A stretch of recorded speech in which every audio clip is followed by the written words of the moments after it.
Olá, meus amigos, um dia de muita paz para todos nós. Hoje, exatamente 22 de setembro de 2023, estamos nós reunidos para estudarmos a obra O Livro dos Médiuns. Nós estamos na segunda parte, capítulo 26, intitulada Perguntas que se podem fazer aos Espíritos. E hoje nós vamos iniciar o item 292. Perguntas sobre a sorte dos Espíritos. Vamos fazer a nossa oração? Vamos orar? Permitam-me. Amado Mestre Jesus, amor amado, amor de nossa vida, temos a alegria, Jesus, de estarmos aqui reunidos em Teu nome, nessa família que o Senhor uniu, para estudarmos a obra espírita, o Livro dos Médiuns, e termos a grata oportunidade de compartilhar com outros irmãos de outros lugares, de outros países. Tudo isso, Senhor, é a Tua programação para levar alívio, amparo, consolo e luz a tantos e tantos corações. Que nós possamos, na condição de instrumento Teu, que necessitamos da inspiração para que venhamos ter uma melhor compreensão e aprendizado da obra. É em Teu nome, divino amigo, que aqui nos encontramos. Que Tua paz nos envolva e que os bons espíritos possam nos conduzir em Teu nome. Graça te damos, Senhor, que assim seja. Então vamos lá. Perguntas sobre a sorte. Quando você pega a etimologia da palavra sorte, hoje quando a gente fala sorte, a gente só pensa que tudo vai dar certo, né? Mas sorte na condição de destino, tá? É a etimologia. Então, perguntas sobre o destino dos espíritos, né? Então, até dizer boa sorte, bom destino, né? E não que tudo vai dar certo, mas que, né, é o destino. Pergunta de número 21. Podemos pedir aos espíritos esclarecimento sobre a situação em que se encontram no mundo espiritual? Então, podemos pedir aos espíritos que eles nos esclareçam sobre a situação que eles se encontram no mundo espiritual? Resposta: sim, podemos. E eles os prestam de boa vontade, quando o pedido é ditado pela simpatia e pelo desejo de ser útil, e não pela curiosidade. Então, pode perguntar? Pode. Mas isso estará de comum acordo com a intenção de quem está evocando. Qual a intenção? Qual o propósito? Por que está perguntando? E aí ele finaliza, e não pela curiosidade. Mesmo em reuniões mediúnicas, quando você faz pergunta para os espíritos, será sempre avaliado qual o propósito, por que você está fazendo aquela pergunta. E a intenção é tudo, ok? 22. Os espíritos podem descrever a natureza dos seus sofrimentos ou da sua felicidade?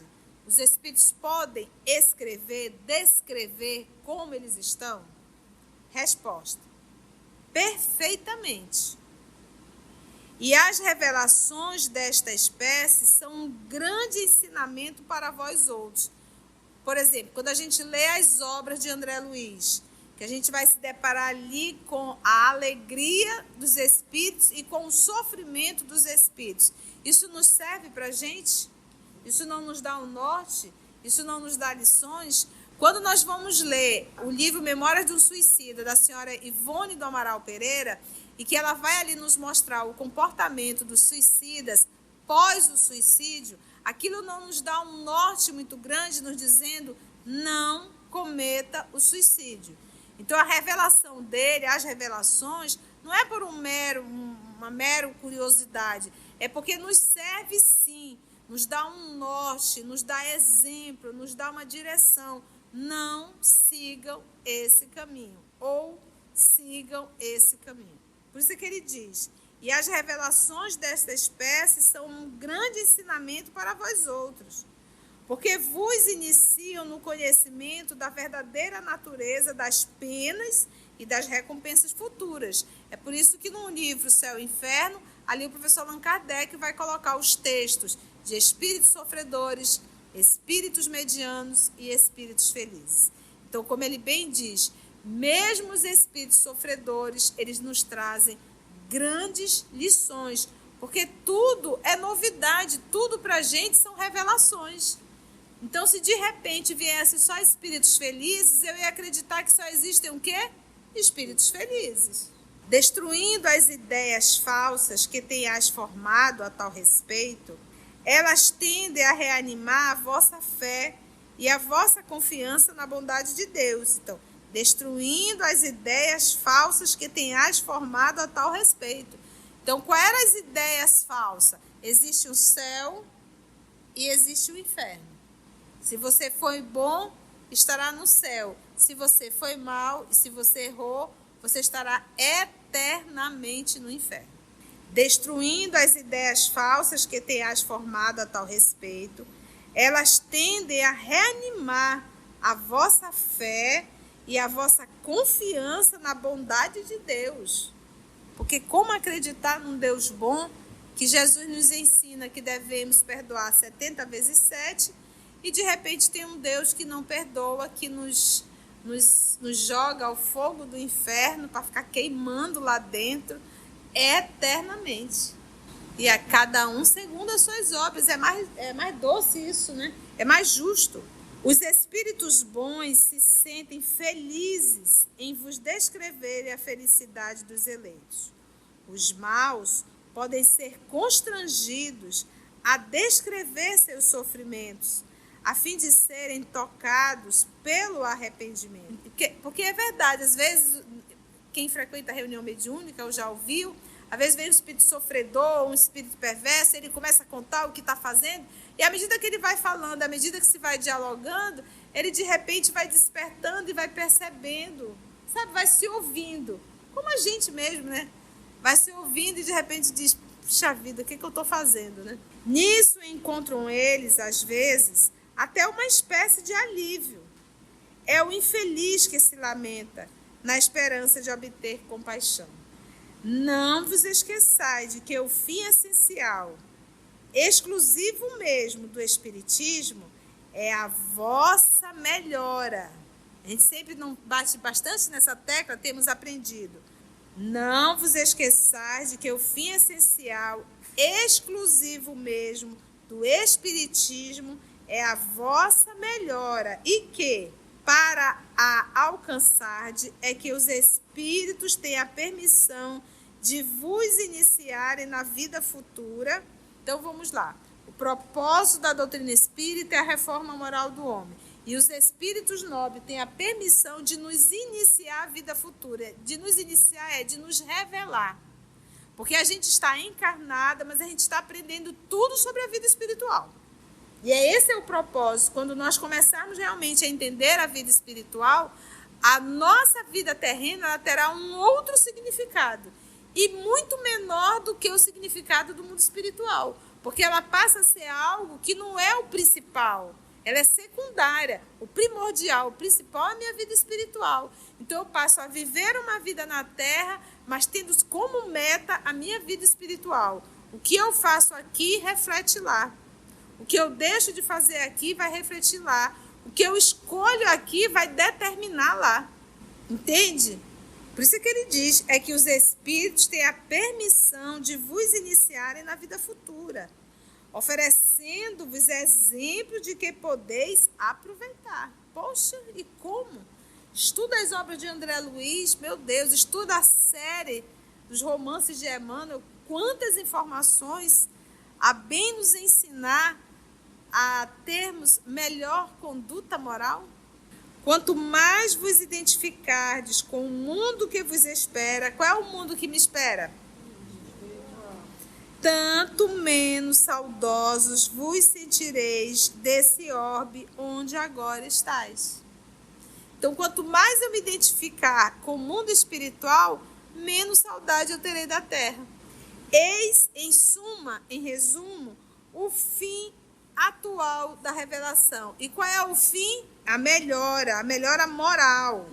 É a vossa melhora. É esse o propósito da doutrina. E para isso, o que ele nos faz aqui? Que ele diz assim: tem a permissão de vos iniciarem na vida futura. Então, a gente está no corpo físico, está na matéria, mas ter todo um conhecimento da vida espiritual. Como tudo muda, tudo facilita. Tudo a gente começa a olhar de uma nova forma, de um novo jeito. Não é verdade? É tudo verdade, né? É verdade, sim. 23. Se evocarmos uma pessoa cuja sorte, ou seja, o destino, nos seja desconhecida, podemos saber dela mesma se ainda existe? Saber dela mesma. Então, vamos dizer, desapareceu alguém. Fulano desapareceu. Eu não sei se está vivo, se não está. Tem como eu evocar ela mesma para saber a condição dela? Se evocarmos uma pessoa cujo destino nos seja desconhecido, podemos saber dela mesma se ainda existe? Evoca fulana. Fulana, tu está encarnada ou está desencarnada? Porque nós sabemos que a gente pode evocar uma pessoa encarnada. Para isso é necessário que ela esteja o quê? Dormindo, em sono profundo. Olha que resposta interessante. Pode evocar? Sim. Se a incerteza da sua morte não constituir uma necessidade ou uma prova para os que tenham interesse em saber. Entendeu? Porque às vezes desaparece uma pessoa, uma criança, um adulto, né? Essa pessoa desaparece e fica a dúvida, está vivo ou está morto, né? Está encarnado ou está desencarnado. Se for um processo de provação para o grupo familiar, não poderá ser revelado, porque essa é a prova da família. É lidar com essa interrogação. E precisa passar ou por essa expiação ou por essa prova, que isso certifica muito mais uma expiação. Temos aprendido no Espiritismo que as expiações, as provações, elas são muito de ordem moral. É a minha parte moral, a minha renúncia, a minha resignação, a minha tolerância, o meu sacrifício. E a expiação, ela envolve um processo muito doloroso, entendeu? Que é reparação mesmo.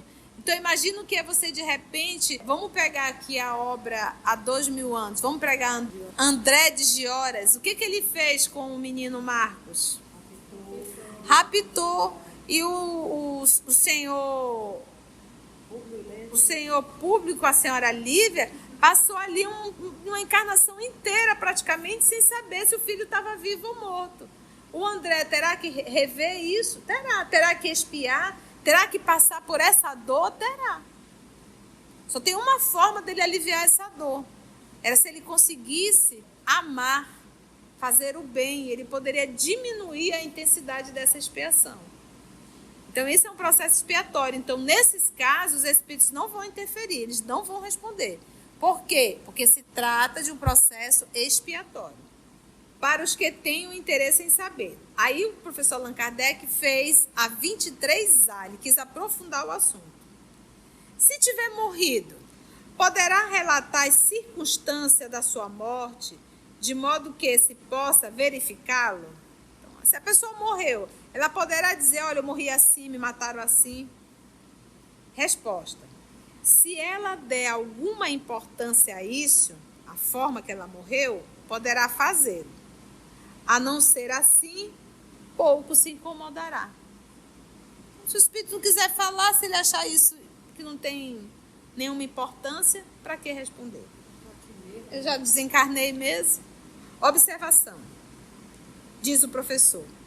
A experiência prova que, nesse caso, O espírito não se acha empolgado de modo algum pelos motivos do interesse que os vivos possam ter de conhecerem as circunstâncias em que se verificou a sua morte. Se quiser revelá-las, fará tal revelação por si mesmo, quer mediunicamente, quer por meio de visões ou aparições, podendo então dar as indicações mais precisas. Caso contrário, um espírito mistificador pode perfeitamente enganar os inquiridores, as pessoas que estão a perguntar, e divertir-se à custa deles, induzindo-os a realizarem pesquisas inúteis.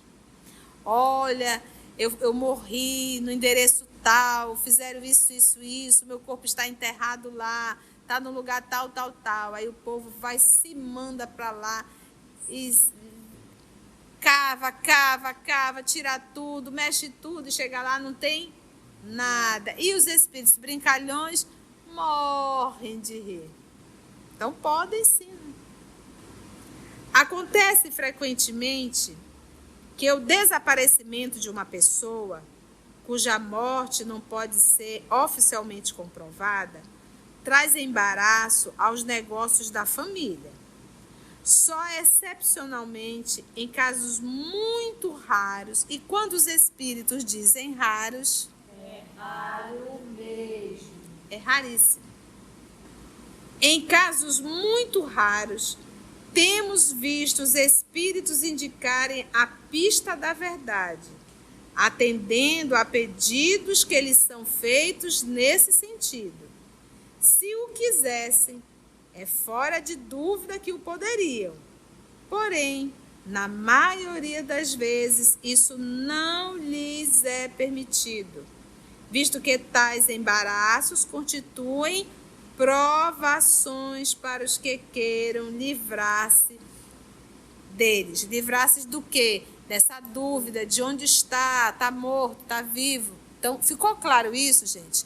Quando é uma provação, os espíritos não têm autorização para responder. Eles sabem, mas não podem. É, pois, uma quimera, uma fantasia, pretender alguém conseguir, por esse meio, entrar na posse de heranças, das quais o único traço positivo em que lhes fica é o dinheiro despendido para tal fim. Não faltam espíritos dispostos a alimentar semelhantes esperanças, e que não têm nenhum escrúpulo em induzir os que lhes dão crédito a se entregarem a tais pesquisas.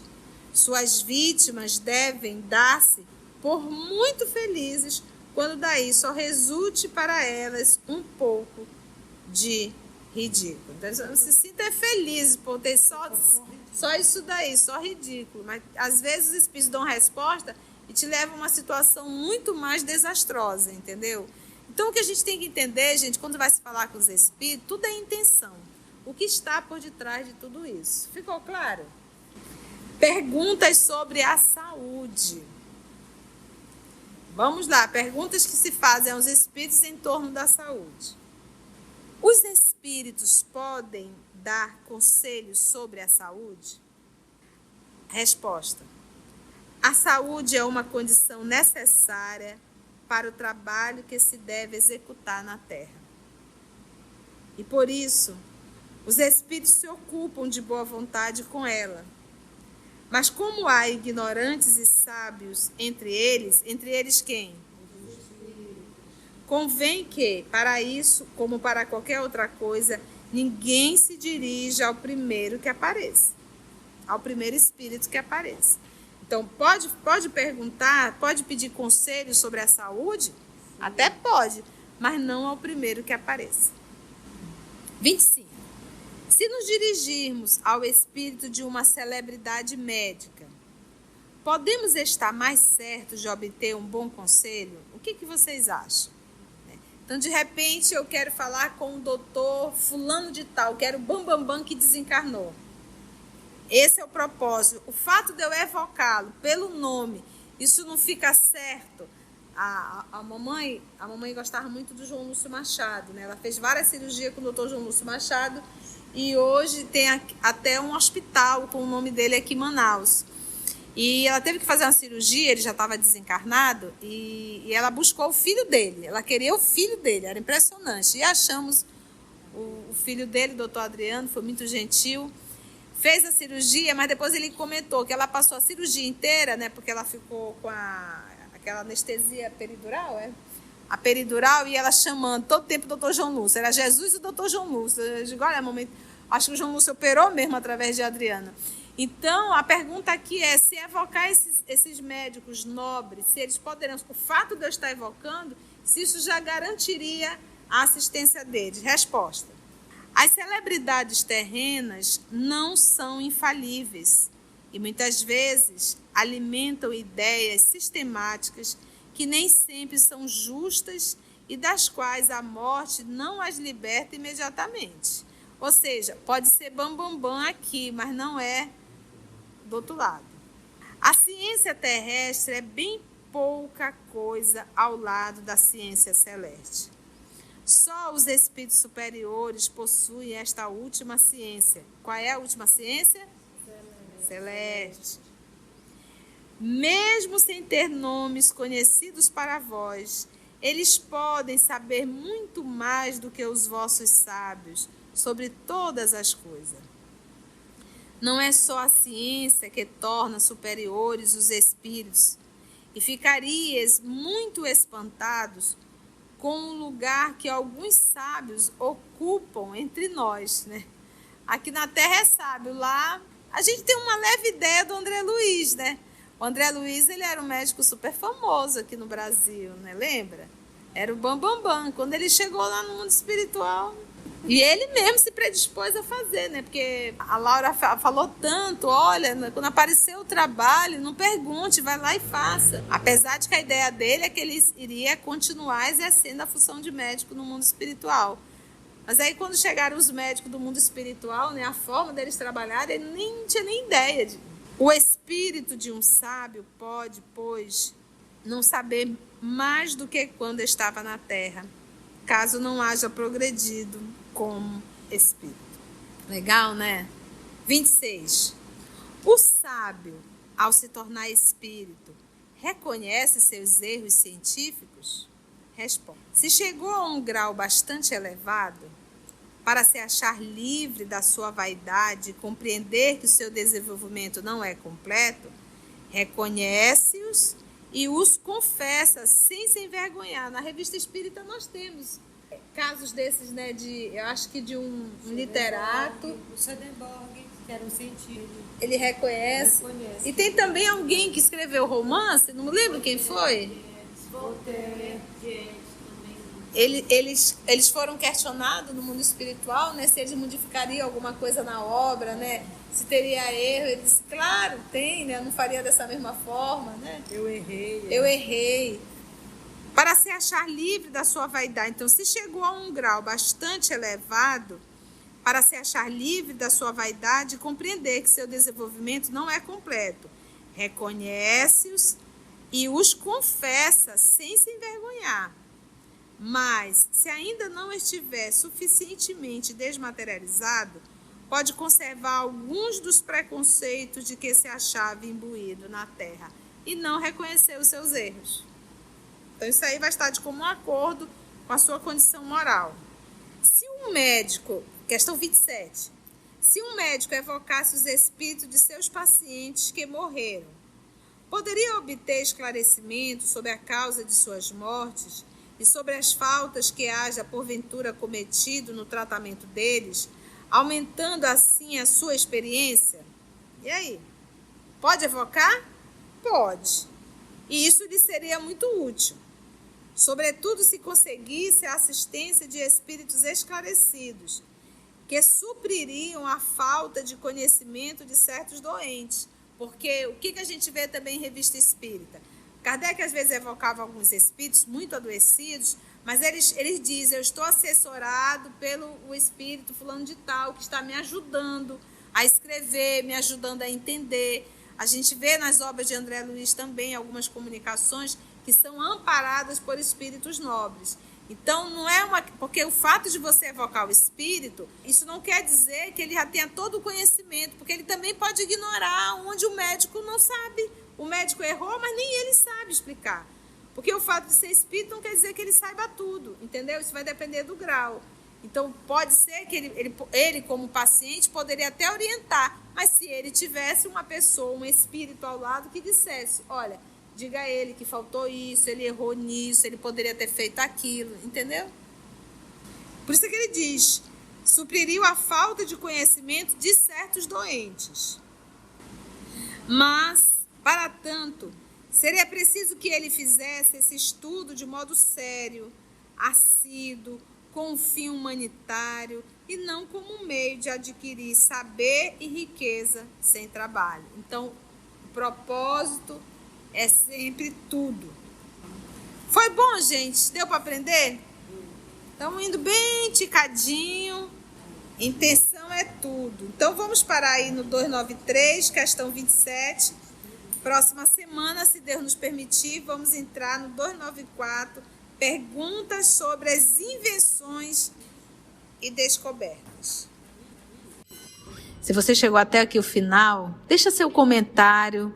É muito importante a gente poder ler o teu comentário. Não esqueça de curtir para que possa divulgar a página. Dá o seu like, né? E, se possível, faça a sua inscrição no nosso canal e toca o sininho. Porque quando você toca o sininho, o YouTube avisa para você quando o EOS publicar um novo estudo. Então, receba um grande abraço da família EOS Manaus.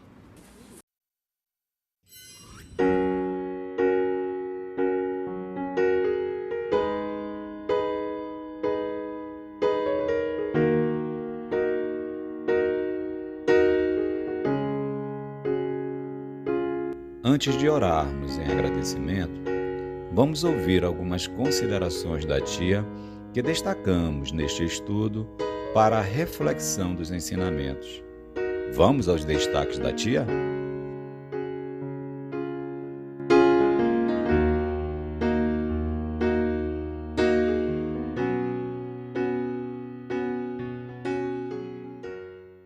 Pode perguntar? Pode, mas isso estará de comum acordo com a intenção de quem está evocando. Qual a intenção? Qual o propósito? Por que está perguntando? As revelações não é por uma mera curiosidade, é porque nos serve sim, nos dá um norte, nos dá exemplo, nos dá uma direção. Não sigam esse caminho, ou sigam esse caminho. Então, quanto mais eu me identificar com o mundo espiritual, menos saudade eu terei da Terra.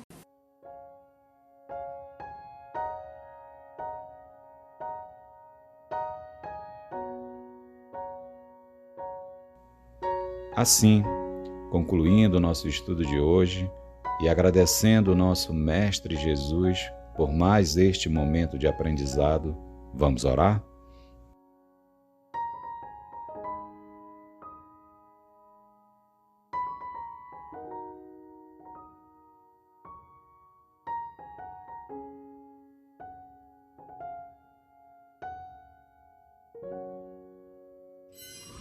Assim, agradecemos a Deus, nosso Pai, aos amigos espirituais aqui presentes por mais uma oportunidade de estudo e trabalho. Graça te damos, Senhor.